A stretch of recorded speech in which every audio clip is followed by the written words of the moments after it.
Yeah, Enigma in the house. My man J-Span, Titan Studios. It's called From the Heart. Keeping it real is what all this song's about. Never selling your soul. Always staying true to yourself. Alright, yeah. Check it out. Money, cars, but we'll never get you far unless you gonna spit it from the heart. Yeah, money, cars, but we'll never get you far unless you gonna spit it from the start. Man, money, cars, but we'll never get you far unless you gonna spit it from the heart. Yeah, money, cars, but we'll never get you far unless you gonna spit it from the start.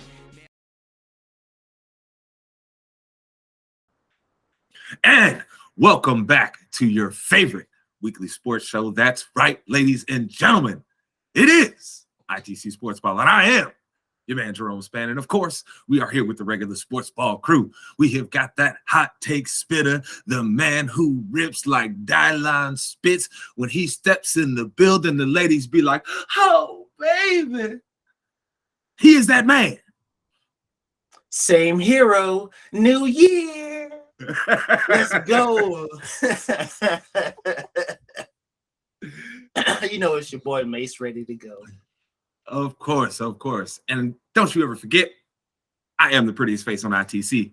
That's right, baby. And of course, we've got that man who sees fire and he's like, yo, I got this gasoline. I got this gunpowder. What's happening? He is that man, ITC's resident troll, Daryl.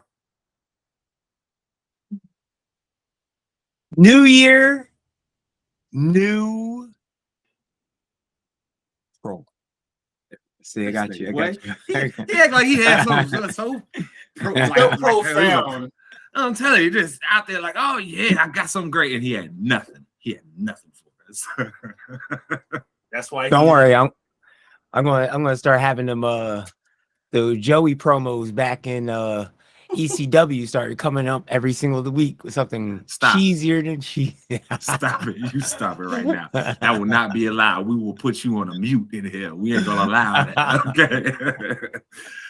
But of course, people, we are back, of course, to give you, all of our hot takes on the week. But we have to start with everything that has happened with Demar Hamlin on this week. I know everybody has seen it. And for us, we kind of benefit from being a weekly show, right? Everything kind of got to play out over the course of the week. So we are more at the happy end of things, and we don't have to dive so much into the sadness of it. Because let me tell you, some people around here, your boy was sad and concerned. I was worried for that man's life. And I am glad he is doing much better now. I'm glad he doesn't have the breathing tube, and he seems to be all there, despite the circumstances that happened with his heart stopping 2 different times. So, Mace, just in general, how do you feel about this entire Hamlin situation?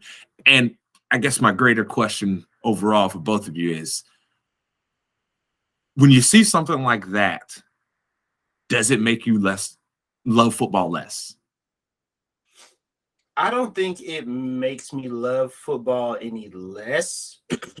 I think it really lets people I think it kind of brings people to a better understanding of just how, I guess, frivolous the whole game of football is. We put so much stock into what our football team does and this and that. But at the end of the day, these people are basically out there doing a job, and nobody ever expects their coworker to fall out and die. You know what I'm saying? Like, it's a lot more serious than just a guy getting hurt and coming back in 6 months. I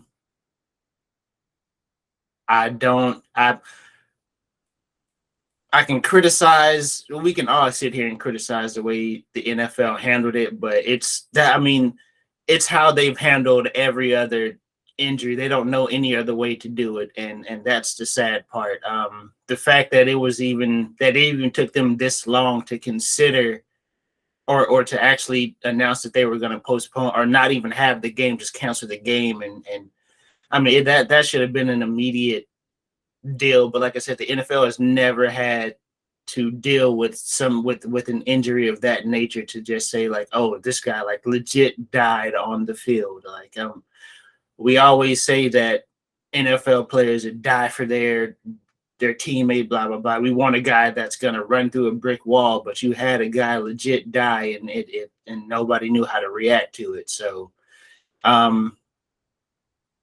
hopefully the NFL, NFLPA, they get together and actually have plans for this, because while we hope it never happens again, we've seen it happen and we now know it's a possibility. So you got to be better prepared. You have to handle that a whole lot better than you did. You can't leave teams on the basically just waiting for whatever notification. Like, there has to be an immediate action. Like, this is how we're going to handle it. I don't care about your playoff seeding. I don't care about your stats. I don't care about none of that. Somebody's life was on the line. And hey, man, like I said, we can criticize. We can sit here this whole entire show and criticize how the NFL handled it. And I promise you, and give you great content. But that's just the status quo for the NFL. To expect anything more of them was just foolish. Yeah. Daryl, when you see something like that, does it make you love the game any less, or is it a situation for you to where, because I know you're a very realistic person when you're watching a lot of these things, right? You know, you have that risk calculus in your head. But even for you, does this make you look at the game a little bit different and be like, why are we out here doing this? Or do you still love the game and say, like in a sense like Mace was, which is, hey, I still love the game, but the NFL needs to have better protocols and parameters in place for worst case scenario like this? Well, let's take the sport out of it right for 1 second, though. I think about how this whole situation is, and like emphasizing like how Mace said it, it's more of the fact that like your health is more important than the job. And this is NFL is a job for these people. This is their daily bread. This is what they make for their families, income, everything. Like, health should be first. Like, I'll take this as any other job. How can you react if someone their heart just stops on the job? Like, what do you do? It's like, he's either you do this situation or that situation. This doesn't like throw anything like how would I say, like a bias towards me saying I dislike the game because of how they handled it. It's more of the fact of you didn't handle it to the point that you're soulless in a way. So at least you said, hey, we cancel, call it a day, but make sure this player is actually healthy, make sure he's living. That's what's important. Like, that should be everybody's main thing. If you go into a job, if you're feeling sick, it's the same thing like how COVID, like there's plenty of people caught COVID, and there's plenty of people that have jobs and making a living out here. So it's either you just say, hey, they're just another worker, we could just replace you, or it's like, oh, we care about this worker, we care about this person, let's make sure he's okay so he can go back and doing what he does best. That should always be the number one case for everything. So for it being game, let's bring it back. So does this plays a part of taking like me disliking football? No, this will never be that point. This was a freak accident. We have no control over this. People have no control of what situations happen. The person could heart attack, stroke, all that, seizures, all that. Unpredictable. You cannot predict these things. If it was predictable, then that's a different story. But other than that, like, no. This is freak accident. That doesn't make me change the love of the sport. Glad he's getting better. And pretty much that's it for me. Very well put, gentlemen. I just will add in one thing. Shout outs to the Bills medical training staff, all of them people that helped get that man to the hospital, the doctors that took care of him, Sean McDermott for coming right after this happened and he was getting transported. Zach Taylor came out and said straightforward that Sean McDermott told this man, I shouldn't be out here coaching. I have to go be in the hospital with Demar. You know, so shout out to everybody who handled this situation the proper way. like I said, very scary. For me, it doesn't change my love of the game because as a fan of the NFL and somebody who tries to be reasonable, right? I had me and Terrell had this discussion actually years ago on live on air, right? We said athletes are getting bigger, faster, stronger. This is when all the concussion stuff was happening, okay? And the lawsuit was there. As players are getting bigger, faster, stronger, the likelihood of that happening is just getting higher, right? Where somebody might mess around and die on the field. I'm not trying to be cryptic. This is just me trying to say it as a realist. There is a high likelihood or that somebody going to get a really, really bad injury that changes their life. We've already seen a whole bunch of theirs. I mean, a whole bunch of those, as soon as we can go back to Ryan Shazier, right? We've all witnessed catastrophic injuries on TV, and normally it's, hey, we just keep the train moving forward, right? That's what happens. We hope for that guy's recovery, keep the train moving. This brought a moment of pause for a lot of people, but I am glad that it was handled excellent by the people that were there going through it, and when they were able to make rational, reasonable decisions about what was going on. Because the NFL will sit here and tell you that, hey, oh yeah, we weren't going to make them go back out there and play. Fam, stop. We don't believe you. You need more people. You are the NFL. We know what you do. Okay, stop it right now. It's about one thing, money. That's it. Like we said this right when it happened. Like the shittiest part about all of this, there is somebody in that meeting room that is solely concerned on how much money they're losing by not finishing this game. Yep. We know there's somebody in there. And while we on here talking about some of these people that I want to curse, but I'm not going to do it. Bart Scott, bro, sitting there trying to blame T. Higgins, dog. That's like the scummiest stuff you can ever do, dog. Like to try to point out a rule in that situation, dog. That's just so scummy, bro. Like you. I will say this in fairness for Bart Scott. Not talking about that specific play, take that play out of it. Mm-hmm. His overall point is correct. The NFL put in a rule, was that now over 5 years ago, right? Yeah. Where the rusher is not supposed to be able to drop the crown of his helmet. Mm-hmm. Not supposed to be able to do that, right? And they said it was going to be a penalty if you did it.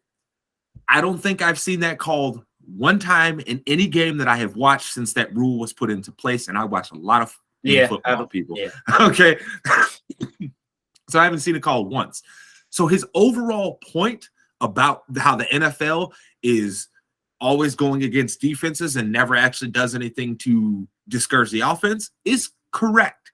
The rule is not enforced, which makes it a stupid rule, which then will lead to, we've seen plenty of times, Mace, where a defender gets calls for 15 yards. When he came in, his shoulder was going body, but then the guy who's got the ball drops his head down, drops his pad level, and all of a sudden that shoulder's to the head, and now the defender's got a 15-yard penalty, right?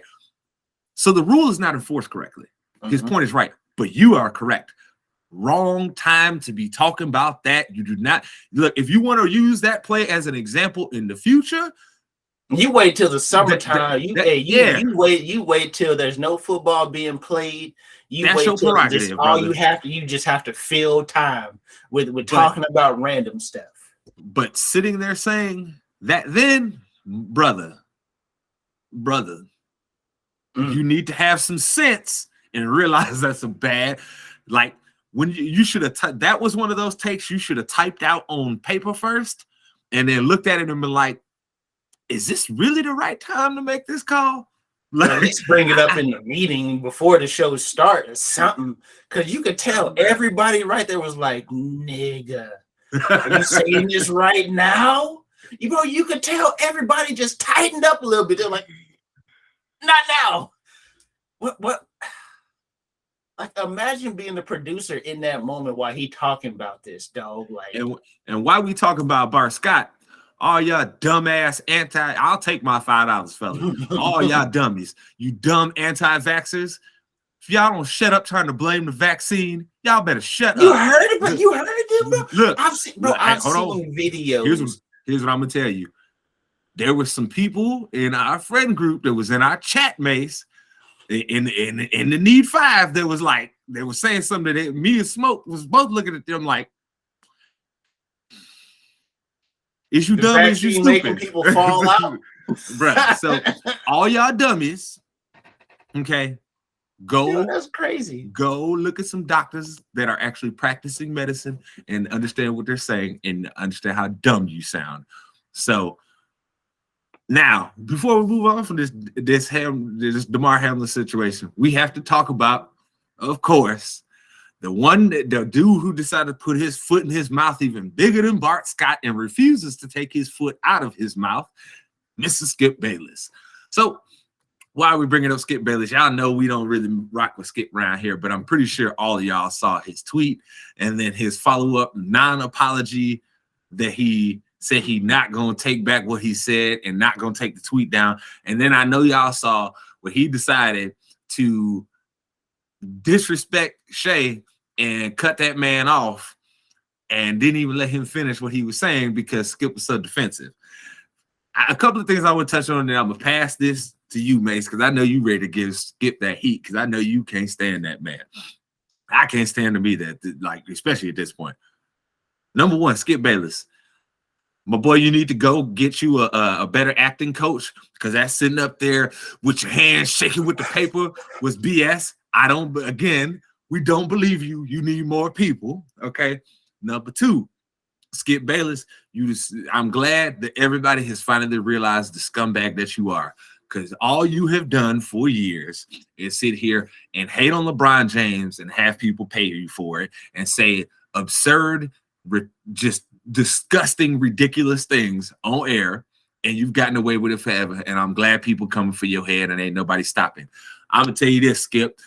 You lucky that Shannon is not trying to compromise his deal that he just signed because he had every right to come put hands on you, dog. He really did. Like, I don't understand why people even entertain Skip Bayless anymore at this point. I feel bad for Shannon that he didn't have to sign a deal with the devil to have to get his fame on TV and get his money right. But Skip, you a scumbag. Mace, I'll leave the floor to you. I mean, we can look at Skip's track record, bro. Stephen A didn't put him in his place. Jalen Rose didn't put him in his place. Molly didn't put him in his. Everybody didn't put Skip in his place at one time or another. And this man just continues to just say some egregious stuff. Like, come on, Skip. You of all people should have been able to discern between a concern over football and a concern over another person's life. Come on, dog. Look, Steven Jackson had the best point on this, if you want me to be honest. Skip's been in a journalist for a quote-unquote journalist for 40 years. That's his profession. That's what he does. He should know about ethical writing and saying things that are unethical and ridiculous and outlandish. He didn't care. He is a callous man that doesn't care. All he cares about is look at me. He's a look at me Louie. That's what he is. Because I mean, the worst part about it is that people that don't watch his show, don't typically watch sports talk, they tuned in to see what he had to say after that. They retweeted him. He got what he was looking for. And that's the worst part about all of this. He got the viewerships, he got the retweets, he got the subtweet, he got all of that. And that's all he was looking for. And it sucks because Skip, listen, bro. I'm sorry, I got distracted, but Mace, and all y'all watching this on YouTube, don't Daryl's shirt look like he like an anime character standing there because the one sleeve is blowing? It's like his moment when he step in and the sleeve is just blowing because he's so righteous. He's so dope.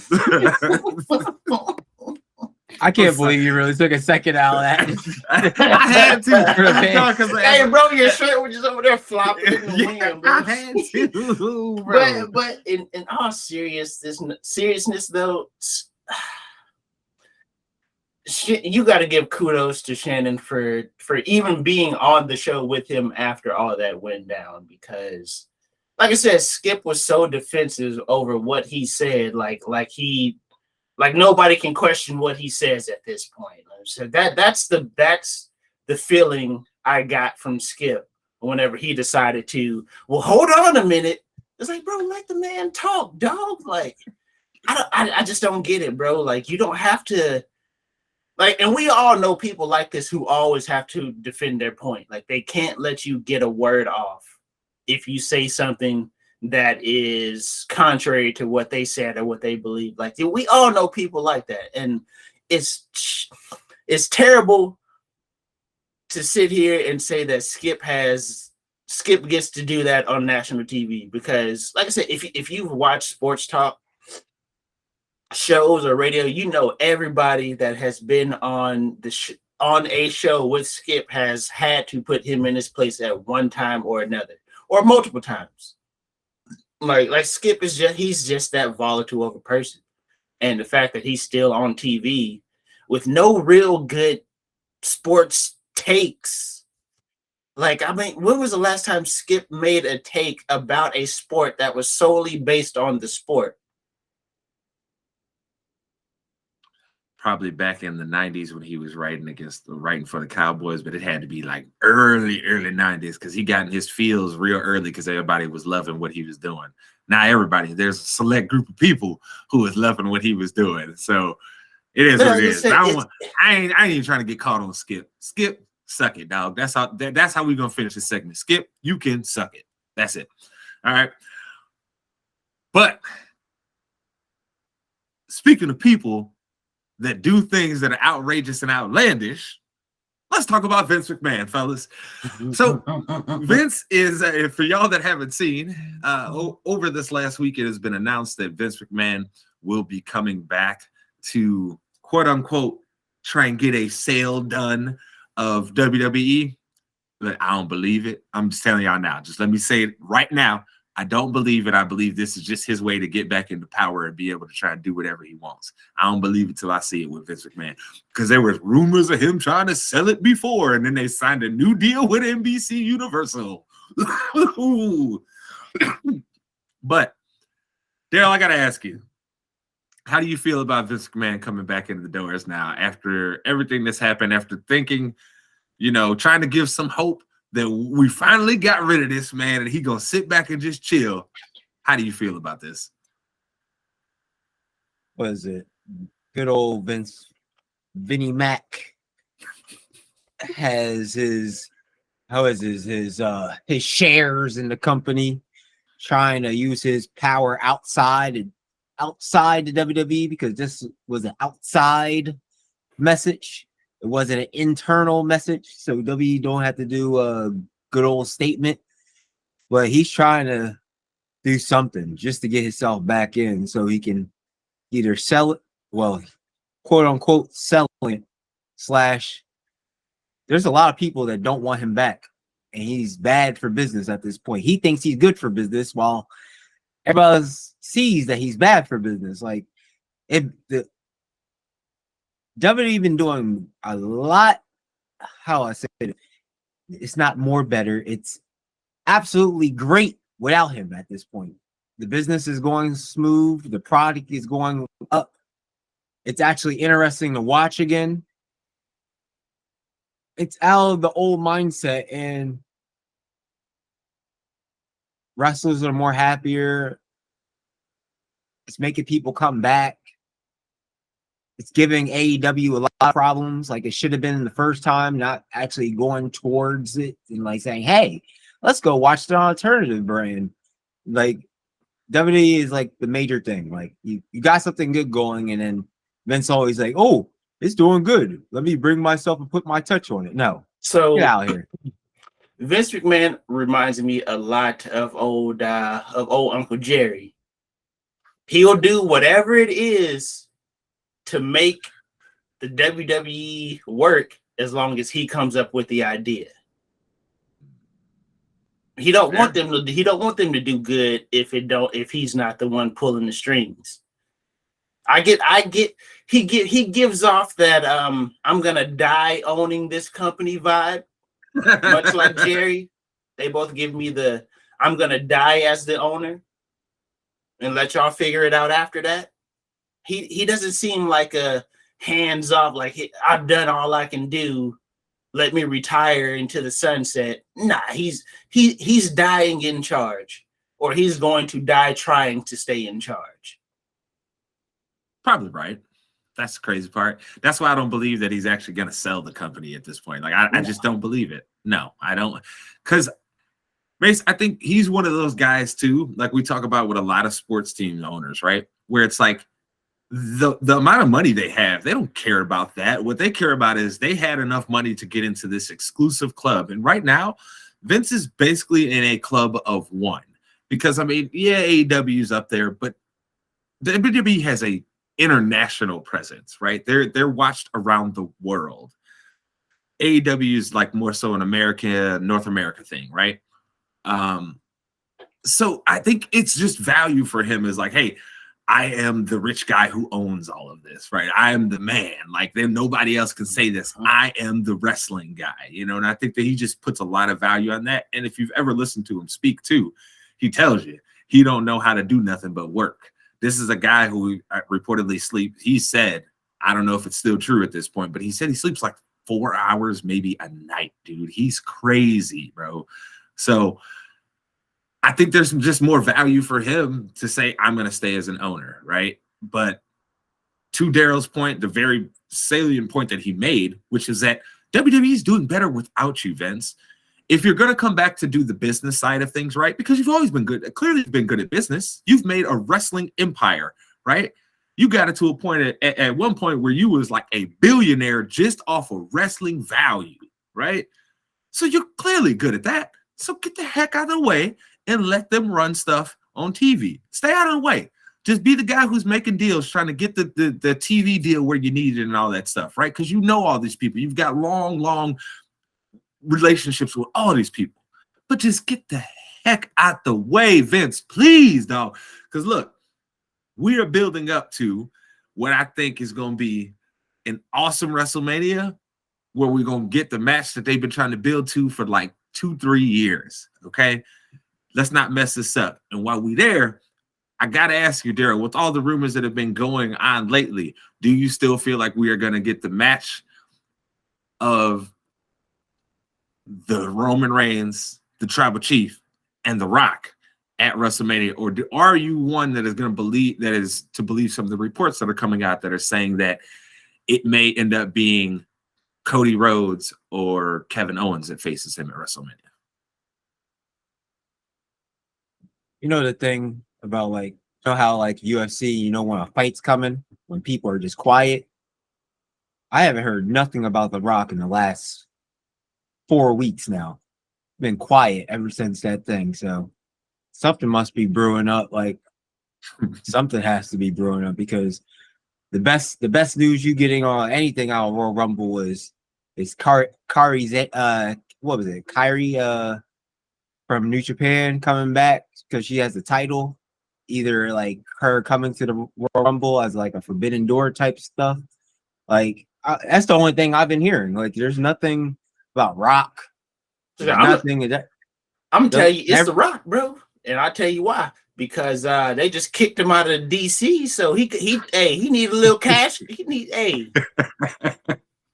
just kicked my man out of DC. He ain't there no more, so he got time. He got the time to slide in and get his wrestling chops back, make a little cameo, and then call out the Tribal Chief. What is better for The Rock for his short-term trajectory than to do WrestleMania right now? Because he has no current future in DC. And to Mace's point, right? IMDb usually lists your upcoming things that you're working on, right? The only thing that I see that actually has a date of release is Red One, and that's supposed to release this year. It says it's in production right now, so that means by WrestleMania time, Rock got time, baby. So I'm just saying, Mace has a point. Like, look, man, if you waste this opportunity to have Roman Reigns versus The Rock, it would be just, it's the ultimate version of piss down your leg, not an athlete, shouldn't be on the field. You know what I'm saying? Like, it's the ultimate version of it, man. So for me, Daryl, I really feel like The Rock is going to be who it is, and I feel like his return is going to be at the Rumble, and it's going to be after, because we already know it's going to be Kevin Owens and Roman Reigns at the Rumble, right? So I think right after they get done celebrating, beating Kevin Owens, you're going to hear, if you smell what The Rock is cooking, and then the crowd's going to go crazy, and the Brahma Bull is going to come out, and he's going to come down to the ring, and I think he's just going to hit Roman with a rock bottom. I think that's what's going to happen. The Usos is going to be out of play. I think they're going to be out of play from something that happens over the course of the match with Roman Reigns and Kevin Owens. No, the dirt sheets have it already planned out. Like, they already planned this out like months ahead of time. It was supposed to be Kevin Owens, Reigns at the Rumble, Elimination Chamber. It's literally going to be like Sami Zayn versus Roman Reigns, and after that, have them two have to go against the Usos for the tag team titles with Kevin Owens and Sami Zayn. So that should be already good. We should just automatically just plan on The Rock versus Reigns already. They already throw out the whole thing with John Cena and Cody Rhodes trying to be at WrestleMania. So I'm already like looking at that road right there. Anything else that changes, that'd be good. But they're going to split these belts up. Roman Reigns is going to still be the Universal Champion. He's still going to carry that reign for the Universal Championship. He's just going to lose that WWE title. That's it. Or they're going to build a new belt and make him still that and have another belt for Raw, because Raw is going to, their best belt is the U.S. title, and we already know where that's at. So I'll be honest with you. I like the fact that they have one Universal Champion. I don't think they should go back to splitting the belts up. I think they have enough titles that they can work with as like secondary titles, like an IC or a US title, right? Plus, they also own the rights to other championships that they could bring back, right? So they could bring back something else and make another secondary title. I think it is the smartest thing to have one world champion. Just have the one dude who's at the top, because then when you split it up, it muddies the water of who's the real champ, right? Because you got Raw, SmackDown. No, the champ should be performing on both shows, because then business side of this, right? When we're talking now, the fans have to invest into both shows because they never know where the world champ's going to be, right? So I think that's the way they should keep doing it. I hope, don't piss down your leg, WWE, please. You have The Rock and Roman Reigns is right there for you. Just don't piss down your leg. That's all you got to do. It's that simple. But we got to keep the train moving here, because got to interrupt this, bro. I got my punishment in GOAT, dog. Oh, I saw. You had it coming. Speaking of GOAT, for everybody out here, all the ITC fans, man, please send a prayer out for this guy that's in this league that we're in. His brother named Robert is going through some rough stuff, man. So if you got time, put him in your prayers, put him in your thoughts. Well, however you want to send it up, just send some good energy that man's way.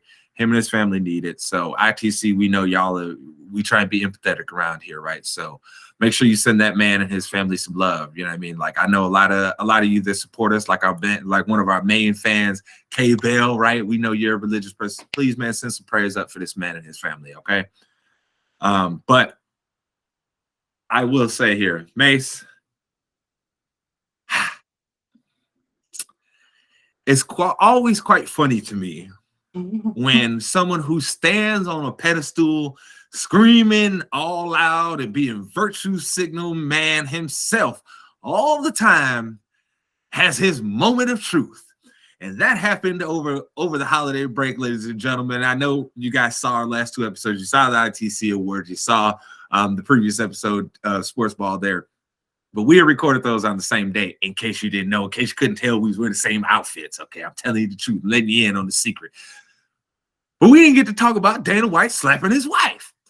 So, for a man named Dana White who comes out here, has talked all types about Oscar De La Hoya for his stuff, talked all types of greasy about John Jones, talked greasy about football players that has happened with, other athletes that has happened with, has came on TV and has said that a man that hits a woman has no place in UFC, has no place.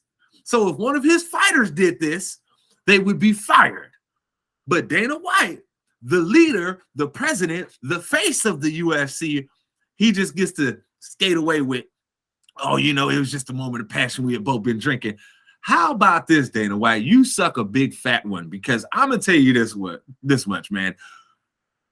I have no patience for women, dudes that hit women. I really don't. I look, unless she's actually like doing something that can threaten your life and like really harm you, right? Like, hey, she's got a weapon and she's trying to attack you.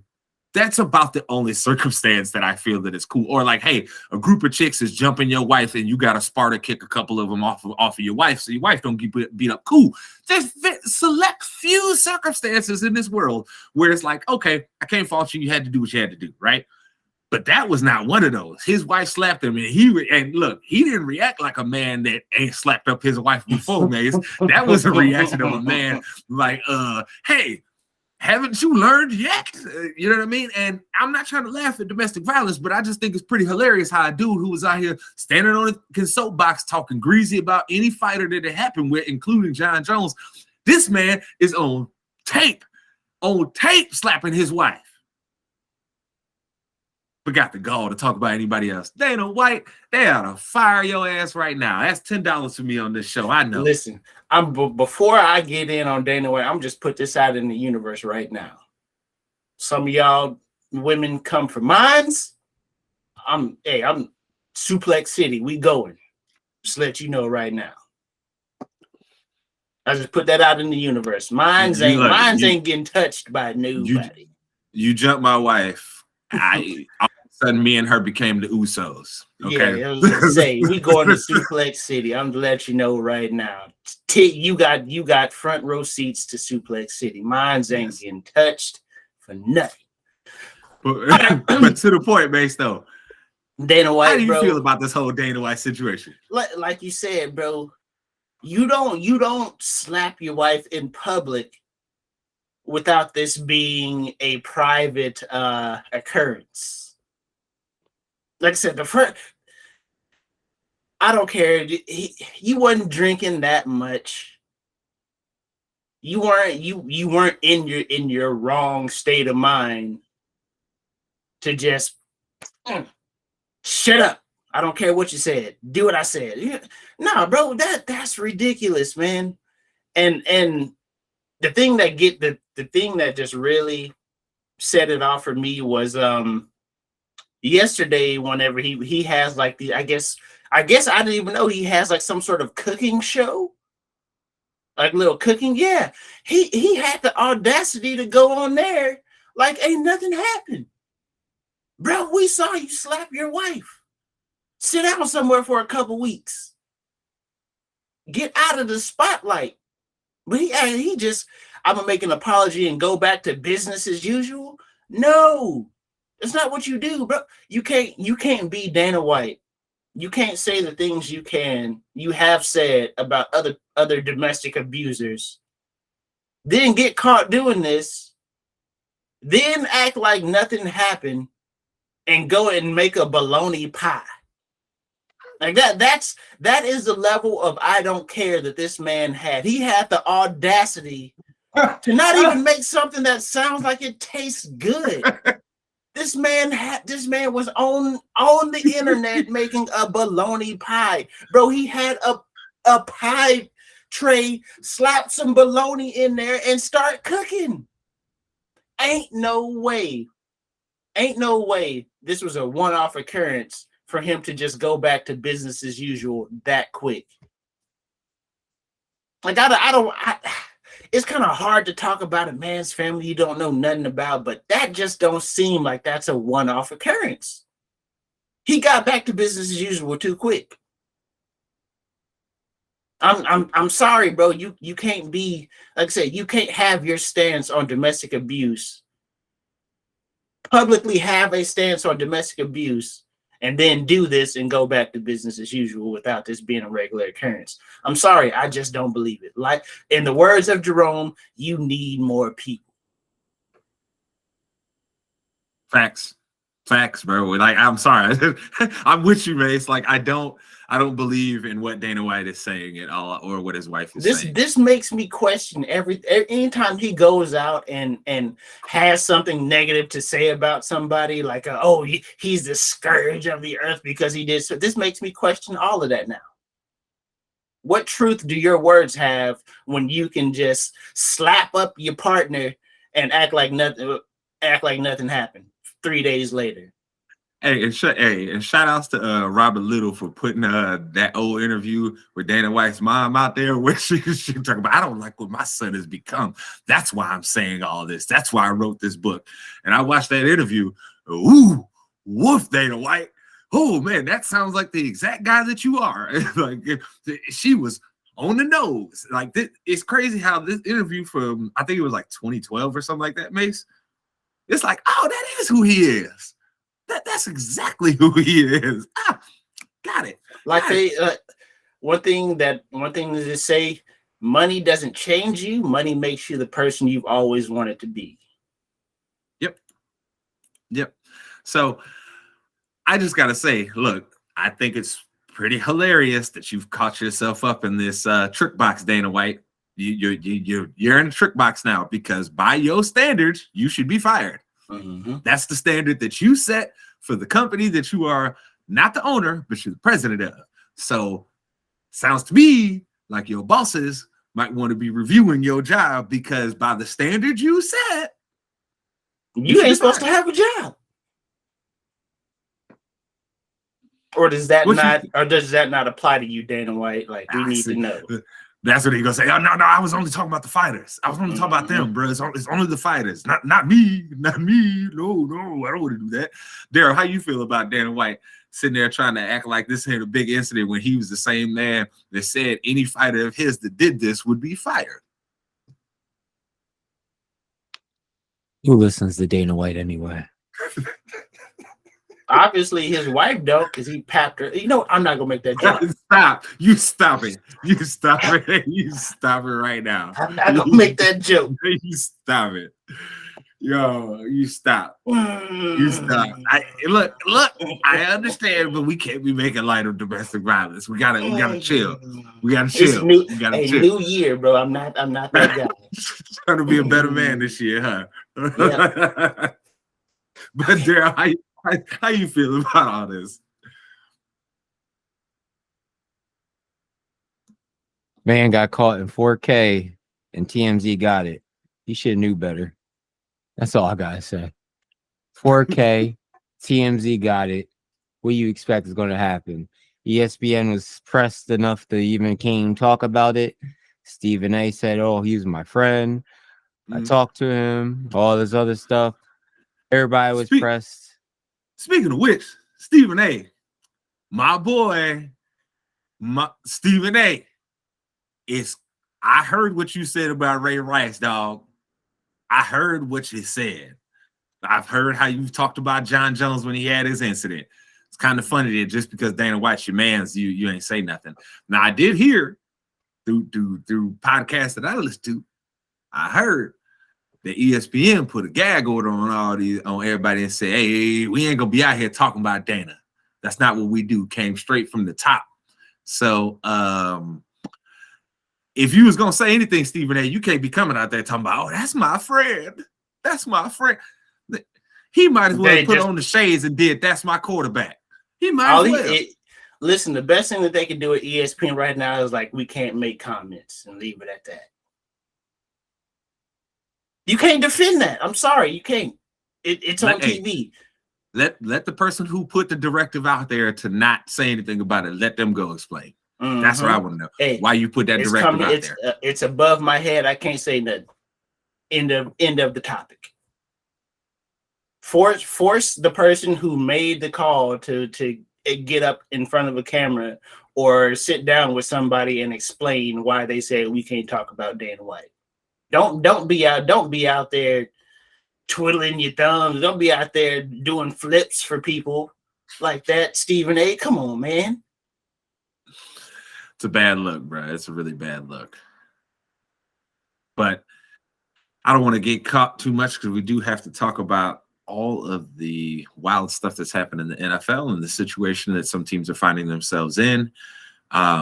Starting with some games that are on today. Well, there's actually a very, very big game on tonight. So we are going to start here with the NFL. And I have to ask you guys a quick question before we get into talking about the individual teams. Is Mac Jones the dirtiest player in the NFL? He is, bro. Like, he's visibly the dirtiest one. Like, I get it, man. These piles, like the stuff that be going on in these piles and stuff. Okay, cool, whatever. But Mac Jones is visibly dirty, bro. He tried to break Brian Burns' leg, bro. He tried to get him in the crocodile roll, bro. He be sliding and kicking dudes in the nuts. Like, bro, I don't see nothing wrong. I don't see nothing wrong. Like, bro, we see these things on camera, and then he tried to roll up. Oh, dude, the play was essentially over. The touchdown was scored, and you just slide into it, and you just dolphin dive into a dude's knees. Hey, bro, I would have choked him on the field right there. I ain't gonna lie to you. Somebody's gonna have to pull me off of Mac Jones, bro. The play was essentially over. You were 5 to 10 yards behind the play. I said this last year. I hope for injuries. Didn't I say this? Someone's finally listening to me. Throw some injuries out there. Listen, bro. Mac Jones was not gonna make the play. The pick six was all but confirmed at that point, and you just dolphin dive into a dude's knees. Nah, bro. Somebody gonna have to pull me off of him at that point. I'm going in on him. Like, dog, that's just unnecessary. I'll take my fine. I'll take my suspension. Mac Jones is gonna have to see me. I don't wish injury upon any player. I never will do that. But there are certain guys that if you get hurt, sometimes I feel like you had it coming, buddy. And Mac Jones, you've approached that level. You are the NFL's Grayson Allen. Okay? You just be out here doing stuff and then be like, I ain't do nothing. What you talk about? Huh? I ain't do that. Exactly. His body did. You know, his body did. It wasn't his mind. It was his body. His body is connected to his brain. So his brain told him to go dive down in somebody's legs and try and injure people. His brain told him to try and grab a guy and gator roll with his leg. Look, man. These are obvious things. Like, these are things that they're. It's not like they're subtle. No, but the NFL has fined him for it too. That's the wild. It's not like the NFL is like ignoring it. It is like, nah, he ain't doing that. They like, dog, take this fine, stop it. Like, yo, and I know Bill Belichick gotta hate a dude like that though. I know that has got to burn him up like, you dirty son of a, like, because Bill wants to beat you by his skill and will. You say, why you think he ain't give him an offensive coordinator, bro? You setting him up. Gave him dirty socks, Patricia. He said, we gonna get this man if I have to pay with dirty socks, bro. Hey, at this point though, he did the right thing, because when he go and draft a new quarterback or trade up in the draft to try and get him a new quarterback, right? The fans is gonna be like, yeah, this Mac Jones dude kind of sucks. Like, hey, let's not forget that just earlier this season, people was out here convincing themselves that Zappy was better than Mac Jones. And if you think Zappy is better than the quarterback that's supposed to be your starter, you don't have a starter, sir. Okay, you just don't. And that's plain out and simple. You can put it any type of way you want. You could try and miss words. You can be like, oh, Matt Patricia's a bad coach. We all know that. But there's a reason why Bill Belichick was like, you deserve Matt Patricia. There's a reason why he did that. Because they look, them two is like, they are match made in heaven for each other. Patricia don't know what the heck he doing, and Mac Jones is out there not with enough physical talent to try and do the things that he be trying to do. Look, hey, you want to talk about not processing fast enough, Mace? I see Mac Jones locked on that number one receiver quite a lot. And he take a long time to come up off it. So, Mac Jones, you the dirtiest player in the league right now, and that's not good because you a quarterback trying to get your second deal. Not a good thing. Thank you again, all the teams that decided to pass on Justin Fields too, by the way. While we're here, when we talk about quarterbacks and you might be needing to look for a new one, finally, for once in my life, Mace. For once in my life. I actually have a quarterback, right? We have a fucking quarterback here. It's amazing. Now, one thing that is worrying, I read this stat today, and I already knew it was kind of bad, but I didn't know it was this bad. Justin Fields was hit on like 14% of his dropbacks. It's like 14.9%, which is the highest rate makes since when they did that to David Carr. And you remember how bad that messed up David Carr. All I'm saying is I don't think Fields is going to be messed up like David Carr because he got to run away from a lot of this stuff, right? And he has enough physical talent to really keep it going. And the Bears have better skill position players actually around him at this point. Because, I mean, if you guys know anything about that Texans team with David Carr, oh yeah, that about one of the worst rosters ever. Yeah, Ooh. That expansion roster, bro. They were terrible, bro. Terrible. They made Derek Carr look so bad that teams were scared to draft his David Carr. Yes, David. That guy. They were afraid to draft Derek Carr off of what happened with David Carr. Like that is how bad that roster was constructed and how bad they made David Carr look. So at this point, Mace, the way that I feel is Ryan Poles, you know what you need to fix. We need help in the trenches on both sides of the ball. Okay. Look, we starting the Peter man tomorrow, so we probably gonna lose that game and probably mess around and get the number 1 pick. Okay. While we here, just for a second, I know we ain't into the draft talk yet, but be on the lookout for that defensive tackle from Georgia, Drew. That's probably going to be y'all's pick here in that top 3, around that top. Unless he is Aaron Donald, we need to. Hey, bro, I'm just telling you. I've told you what this is, Mace. Unless I am seeing Aaron Donald, Nick Bosa, Joey Bosa, Khalil Mack or something on tape, unless I see one of them jokers on tape, you trade back and you stack up on picks. You hopefully get 2 first, right? 1 in this draft that's still kind of high, and then 1 for next year because somebody trying to go get a quarterback. And so then you can come right back next year. And if you need to go get another guy, because there's going to be another defensive player next year, we know this, right? Go get that guy. But this year, baby, you got to spend money on that offensive line, that defensive line. I know I hate our linebackers right now, Mace, but you and I both know if you have a good line in front of linebackers, even average guys will look like they're good to great. Mm-hmm. Okay, so it's easy to look good when nobody's got their hands on you. At this point, we need possibly 3 new offensive linemen because Cody Whitehair. Look, I thought we was going to only need 2, but Cody Whitehair has stunk it up this year. There's been a bunch of times I have watched him just get owned that I'm like, no, we can't do this anymore. This is too much. This is too. Look, if we're gonna have Cody Whitehair on the team, he has to play center. He is not strong enough to play guard. It is plain out and simple. He is just not strong enough. He got to be the dude that's coming to double team with somebody. Okay, that's it. But we're gonna have to fill 3 offensive linemen, and we need a whole new front 7 on defense. Okay, so that being said, Ryan Poles, your job is easy and hard at the same time, right? We know what you need, but you gotta get it right, dog. You gotta get it right because this poo cheese that you put out here this year. Look, I knew it was gonna be bad, man. You remember I picked this team to win at max like 6 games, right? Bruh, it was even worse than that. So that being the case, the offensive line, like Braxton Jones, he'll be good when you put some better offensive line help out there. And on top of that, I think his problem primarily this year has been he wasn't NFL strong yet. I've watched a bunch of times where he's working good technique, Mace, but he getting pushed back because he just ain't strong enough. He got to learn to get that strength so he can set that anchor and give back, right? So I think he's fine.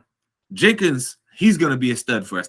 Look, Jenkins was out here mauling people in the run game this year. I watched him push quite a few dudes back 10, 12 yards off of the line of scrimmage. So he'll be fine. But the rest of them dudes, Look, Sam Mustipher, you gotta go. You stink. Okay, you at best a backup. Okay. Look, when they've put Leatherwood out there, Leatherwood, you have physical tech, the physical ability, Leatherwood, but God, your technique is some of the worst I've ever seen, Mace. All the time he's lunging at people in pass protection. In pass pro, Mace, he's always lunging at people, and you know that don't work. Like, he don't move his feet well. So I'm questionable on him even playing a tackle.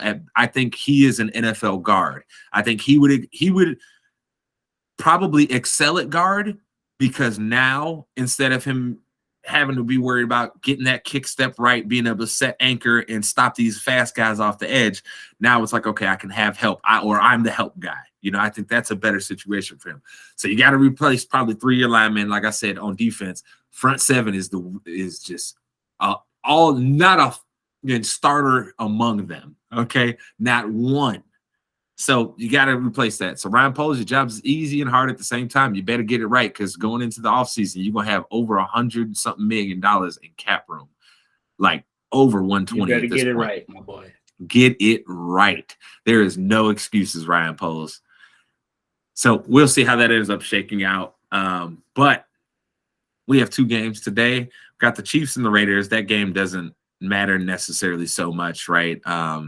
We already know nobody in here would be picking the Raiders, so we're not even going to waste our time with them. We'll talk about the game on the day that really matters.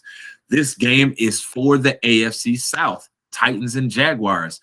Mace, look, man, sure, seeing what has happened with the Jaguars this year is the perfect evidence for you, if you're Ryan Poles, of what happens when you support your quarterback, your young quarterback. He can excel. He can do things that they'll probably get you at more wins than you should have, right? That means you have a plus quarterback. That means you're in a good situation. So now we've seen what the Titans are this year. Mace, who you got winning the AFC South? I got the Jags. And getting a damn home playoff game that they don't deserve. I got the Jags here. Trevor Lawrence, I'm not going to say he is what we expected him to be coming out of Clemson with all of his success, but he is well on his way to being that.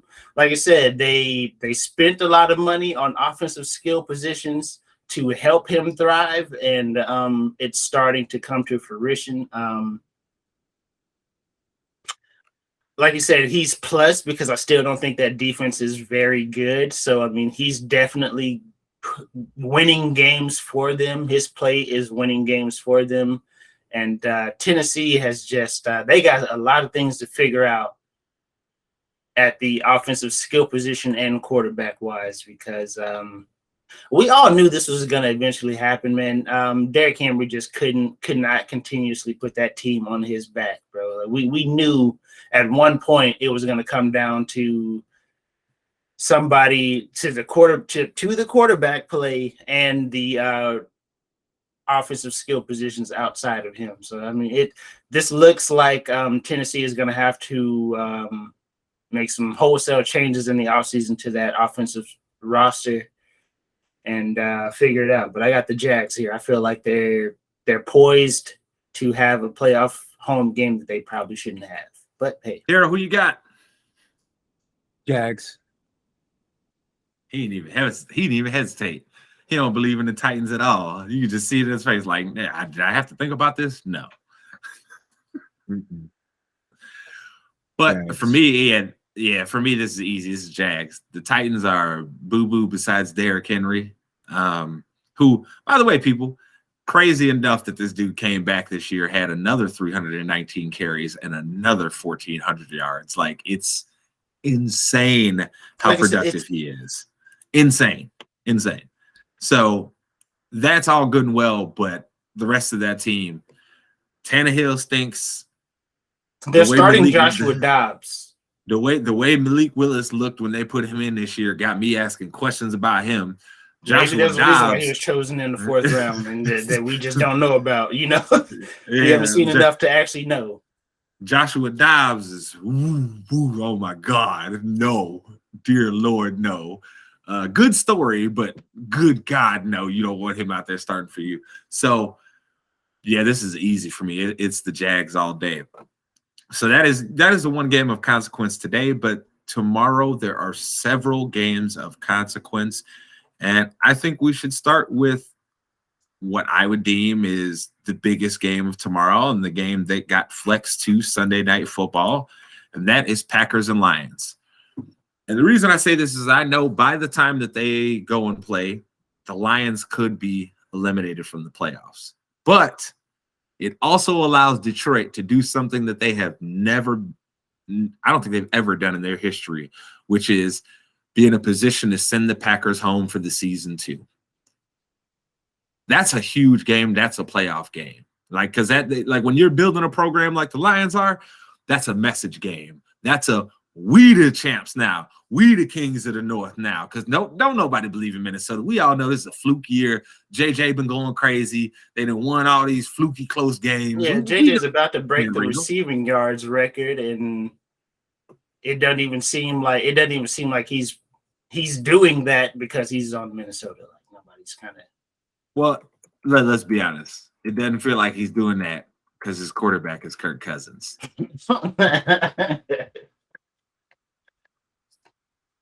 You're not wrong. You're not wrong. Right? You ain't wrong. I'm just saying. But you wait. So, Mace, you actually think he's gonna beat Calvin's record? You think he's gonna get to 1964? What is he at right now? Because he's close. He's at 1771, Mace. That's like he got to go off for over 200, bro. Well, they still have a chance to be the number one seed though. So I mean, they actually. Kirk Cousins, dog. I don't think they're gonna be we're gonna sit our starters here type of team, bro. I think they're gonna go out and full go and try to get that number one seed. Man, come on, dog. I was just trying to have some hope that JJ wasn't gonna go for like 250 yards tomorrow. We got the Peter man out there, bro. Come on, man. But still, though, you don't think that Minnesota's like we have a chance for the number one seed. We're gonna go for it. Yeah, no, I do, but I don't believe in Kirk Cousins. I mean, I don't either, but I believe in Jettas. I refuse to believe in Kirk Cousins. So my answer is he's not going to break the receiving yard. If Jettas wanted to go get 172 or whatever he needs to break that record, he can go get it, no problem.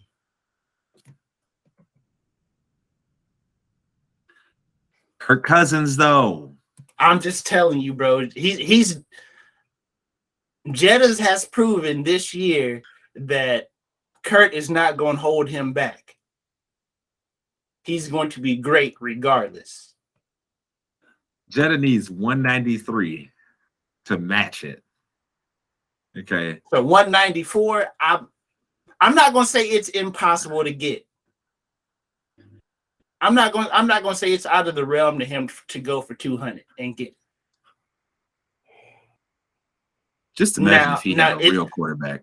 Now, is it improbable given the fact that they're already a playoff team and he shouldn't be out there playing?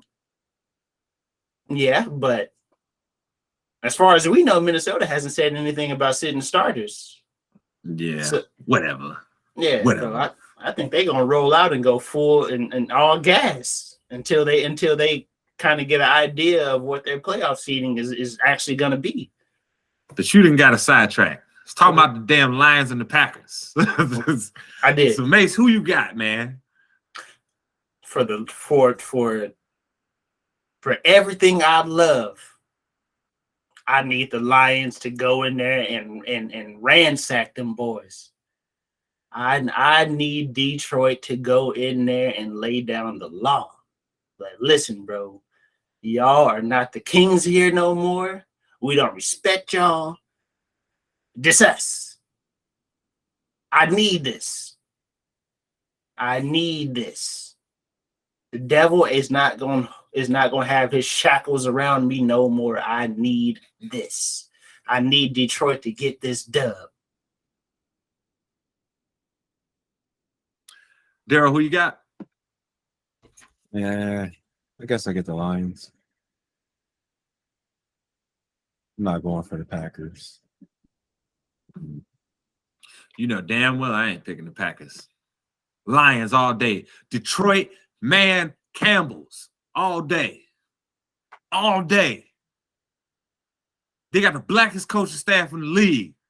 I need them to get in the playoffs.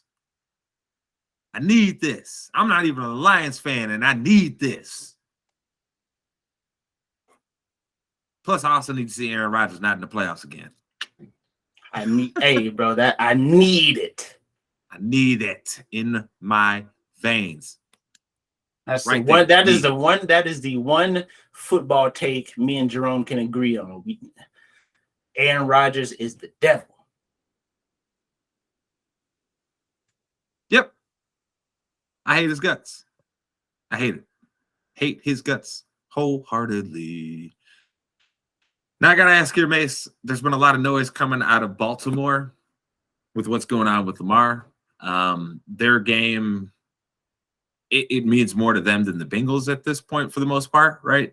So how do you feel about all this noise that has just came out about Lamar not playing and people thinking that there's potentially a rift between him and the organization because he hasn't gotten his money? There definitely is. What do you mean? Ain't no look, every other team with a quarterback around his age locked their guy up well before his final season, well before they had to think about franchise tagging. But y'all ain't did that for Lamar. Of course there's a rift. And to make matters worse, Lamar represents himself. So he has to hear the team talk about what he can't do and why he don't need all this money. Because you know that's how the negotiations go. We're like, well, you don't do this, so we can't give you that. He got to hear that from them and then go out there and play for them and show them what he can do is what they said he can't do.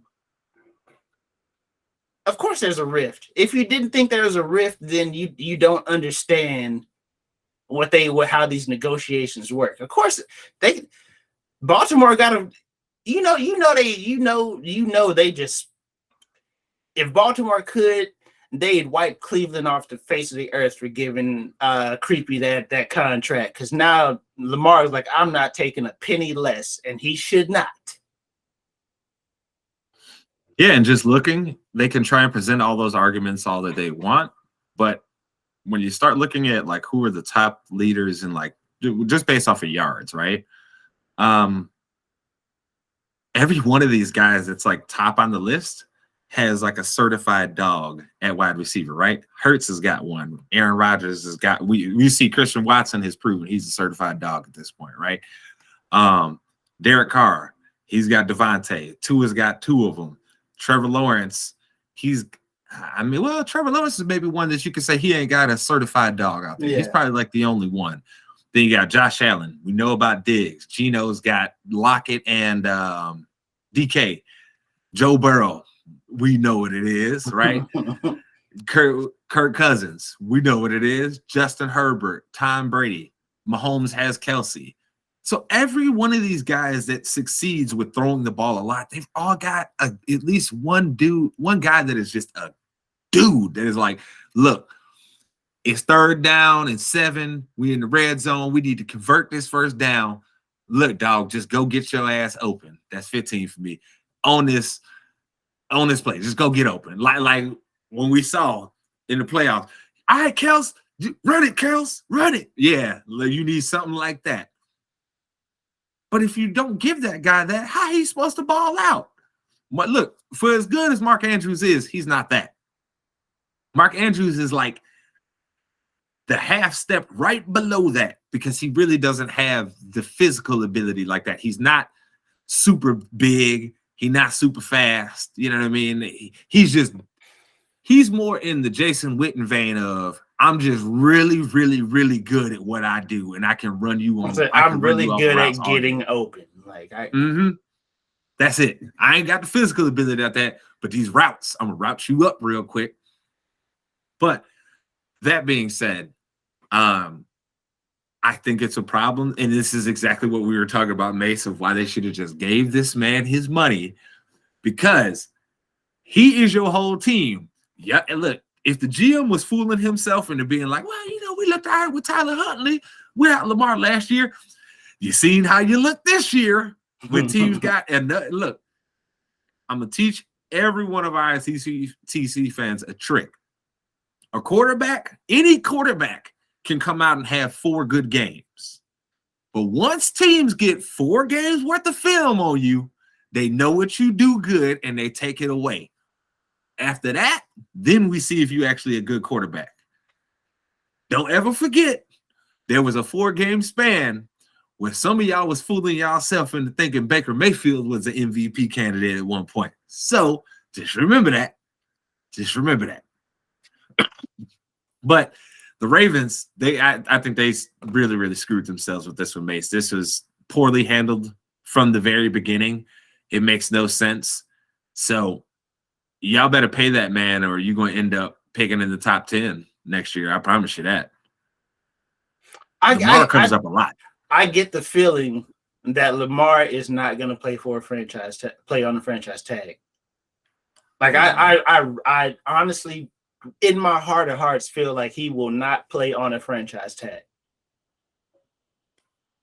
He just doesn't seem, given how these negotiations have gone, I just don't see it happening. I don't see him being like, well, I'm not going to give y'all all of me and y'all are just half stepping around my money. Financially, it makes no sense. You're trading over $200 million for what would be like 35, I think, next year.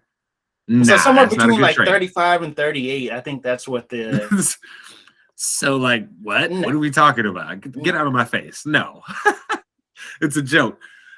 But to wrap up what we're doing here with football, we got to talk about who we think is going to end up in the conference championships. We will start making our weekly picks next week of all the playoff games for sure. But we have to talk about who's going to get in the conference championship. So, Mace, are you still feeling confident in some of your picks that you had at the start of the season? Or who do you feel is going to be there now? I still believe Buffalo's making it. NFC, I think it's NFC. I don't. That one's kind of hard to pick because it's tough picking against San Francisco being in the NFC Championship game, but at the same time, somebody got to figure out that their quarterback ain't worth it nothing and figure this thing out. Somebody's gonna have to be like, you know what? We gonna put 8 men in the box all game. We gonna rock with that. If they beat us throwing the ball, cool. But ain't no way somebody in this playoffs is gonna let San Francisco run all over them. Somebody has to be like, hey, bro, we putting 8 in the box all game. Don't care what happens after that. If y'all win, cool. If not, cool. But you can't let San Francisco play their game. And a lot of teams are letting them play their game. So it's hard to pick against them because that defense is so good. San Francisco's defense is so good. Yeah, for me, the only thing that I'm worried about is the Ravens at this point. I still feel like the Niners are coming out. I hate it because they're so damn good that they don't even actually need a quarterback that is like the best. Like they just need a dude that's going to go out there, be able to hit a couple big plays for them, right, and not turn the ball over. And to me, that's like a quarterback dream, right? It's like, oh, wait, it's not all on my shoulders. I get to just hit a couple big plays that I know is probably going to be booty naked open. That's it. That's all I got to do. That's literally it. That is literally all. As a 49er quarterback, all you have to do is hit Kelsey from time, or not Kelsey, but Kittle from time to time over the middle on like a 15-yard crosser, and I promise you, you're gonna be straight. Because they're gonna find a way to get Debo some screens. Ayuk is turning into the receiver that they hoped he would be, so he can route a dude up real quick. And they're realizing that Ayuk can run some of those Debo plays for him too, and they're like, "Ooh, Ooh, wait, we got McCaffrey, Debo, and we got another dude that can run all these plays for us. Listen, dog. It honestly, look, as much the as best thing that happened to this team was Jimmy Garoppolo got hurt. I'm gonna say it right now because if Jimmy G is there, I am not picking them to go to the bowl. I know he's gonna do this again, ladies and gentlemen. Eyes closed, throw it up. Okay, I don't believe in that. As much as I want to pick my team, bro, like 49ers are their defense is too good. Mace, you don't even trust your team right now. I don't trust whoever the outs whoever our third cornerback is. I don't trust that guy. And well, which means you don't trust your team. I guess so, because whoever that guy is, bro, y'all have the easiest and hardest job on the team because you know teams just throwing it to you. You know this. You come as the corner opposite of Trayvon Diggs, you know they are throwing the ball at you. And you know your performance is going to be the reason why either the game is either close or y'all lose. Facts.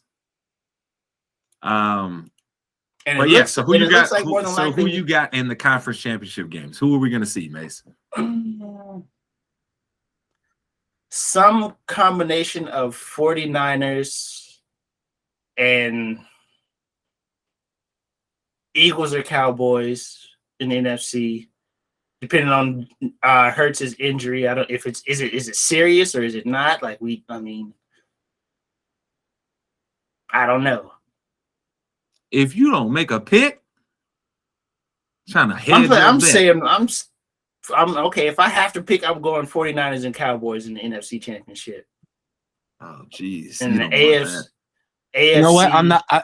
I'm not mad about that. You know why? Because I don't hear one team that I don't want to hear. It's one team. And in the AFC, I probably have to, as long as Kansas City doesn't have to play Cincinnati, I've got Buffalo and KC in the AFC Championship game. I don't know if it can shake out this way, but I'm going AFC Championship game will be Chiefs and Bengals again. It's going to be a rematch because I think the Bills is. Don't get me wrong. This has nothing to do with the Demar Hamlin thing. I think they were playing kind of poor football before that whole thing. I thought they had peaked early in the season and now have started to slowly slide off. I lost confidence in the Bills weeks ago. To be a team that can win in the playoffs, nah, man. Something's missing there. Something ain't right. I don't know what it is. I can't put my thumb on it.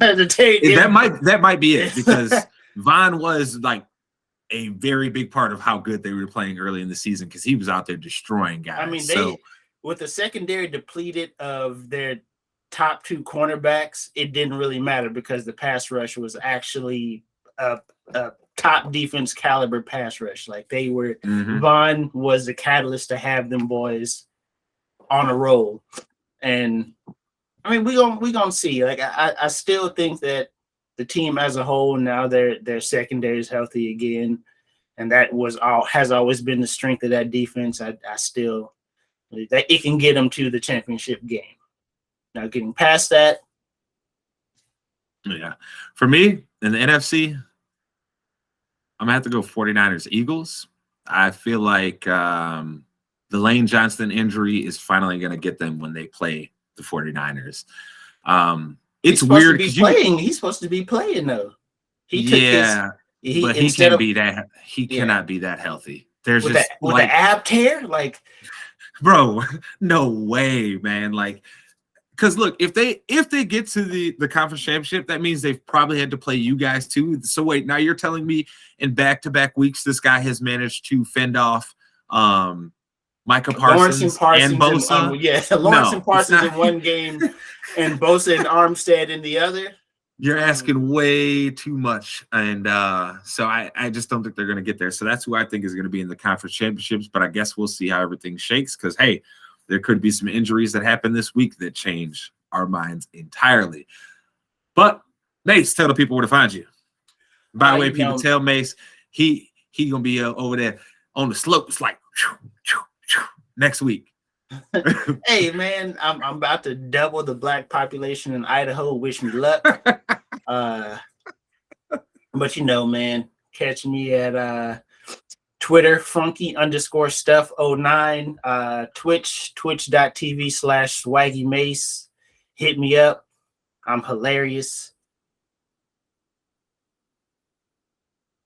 Are you hilarious if you have to tell the people you are?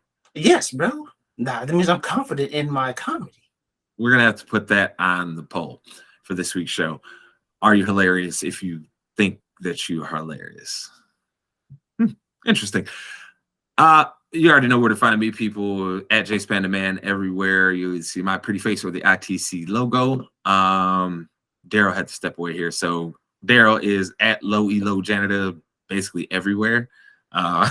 Look up Low Elo, you know what I mean, and you'll find him there. You'll see Daryl. You know, I'm trying to get him to change his picture that he be having in like his Twitch and stuff, and stop having the one where it's going right up his nose. But he don't listen to me though. You know, he does what he do. But Low Elo Janitor, at Swaggy Mace, at JSpan the Man. Make sure you hit us up. Make sure you like, subscribe, share. Hit that notification bell so every time that we drop new hot content for y'all, like Dyline, we be dropping it hot fire. Okay, every time we do it, make sure you get notified. And of course, ladies and gentlemen, this was another resounding episode of your favorite weekly sports show, and that is ITC Sportsball.